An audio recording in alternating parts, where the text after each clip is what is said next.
Hello guys, welcome to Homemade Finance. Today we're going to be talking about the 5 reasons why this should be your first credit card in your wallet. We're talking about the Capital One Platinum card, one of the gold standard of beginning of credit or if you're a student. So let's begin with the first tip, which is the reason why this card is very powerful and is great for new beginners.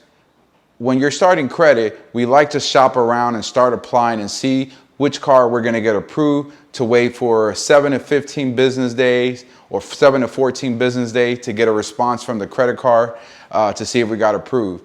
Which one of the things that this card has is that it has a pre-qualification where it does not impact your score. So if you visit the CapitalOne.com credit card and select the Platinum MasterCard, there's going to be an option where you're going to be able to see if you pre-qualify for the card before applying for the card. And then once you accept the card and you're pre-approved, it'll become a hard inquiry. And just a little quick tip, a hard inquiry is when you check your credit and it dings you each time you run your credit when you are allowing a lender to check your credit.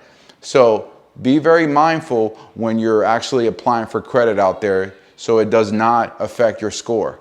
So this makes the card a very easy process, not having to have no worries where if your score is going to ding, if you get a deny or decline. So this is a very good way of knowing if you're going to get approved. Tip number 2 is that the card gives you a manageable credit limit. Based on my experience, from what I've seen people start off with $300, $500 credit limit, which this is ideal for new beginners. This is a great credit limit to start off because you want to have a credit limit that you can manage. You don't want to start off with $10,000 and be in debt $10,000 and you don't know how to make a payment for a card, which I recommend always paying off your cards monthly. So use what you're going to be able to pay off when that due date comes on the card.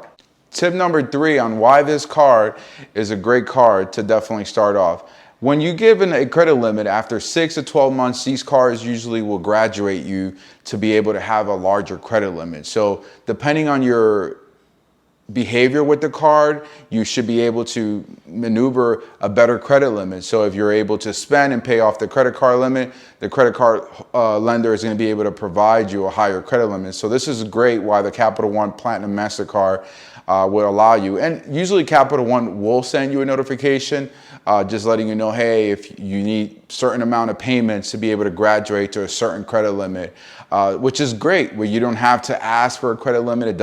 You don't need another ding. So let the lender automatically give you a credit limit by allowing them to providing you a higher credit limit based on the behavior of your spending.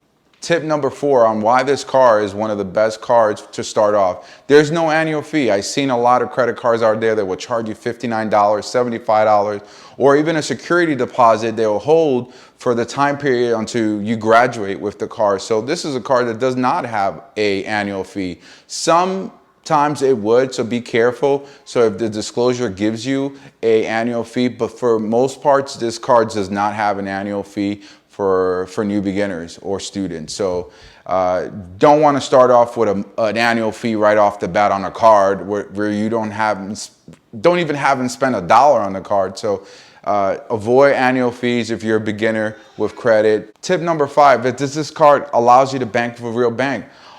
One of the best things you can do is when you're starting credit is to start off with a card that is with the bank you're banking with, where your direct deposit comes in, where you can just easily make a transfer and make the payment immediately. Sometimes if you don't bank with the credit card that you have, you need to run to the bank or sign up for their online banking, submit your routing and account number, which kind of gives a lot of hassle, and you don't want to deal with that. Why not have an app and you can just transfer the funds right to the credit card and make the payment, and that's it. So why not bank with a credit card that has a bank and it provides checking account or even savings account or opportunity for more lending products? This is a very great way to be able to start a relationship with a bank and grow yourself as you mature with your credit. So Capital One is ideal for new beginners, students. So highly recommend Capital One definitely for other banking products. Listen, there is a lot of lenders out there that provide, and I hear people, oh, I have $500 credit limit and I provided a $500 security deposit. Sometimes we don't have that money. And I don't think you should do that when you're beginning credit. You should be able to Get a bank that trusts you from the beginning and you grow yourself, and then you can go for other banking products or other lending credit cards out there which require more experience, more history. So I think this is a great card for you. So if you're thinking about it, do not think about it anymore. Go ahead and try to pre-qualify yourself through the CapitalOne.com site and see what your response is, and then also take advantage of other banking products that they have. So there you have it, guys. Those are the 5 reasons and tips on why this is the best credit card for you to start off as a student, as a beginner in the credit world. So I want to thank you for watching my video. Like and subscribe for more homemade finance tips, and I'll catch you guys later. Goodbye now.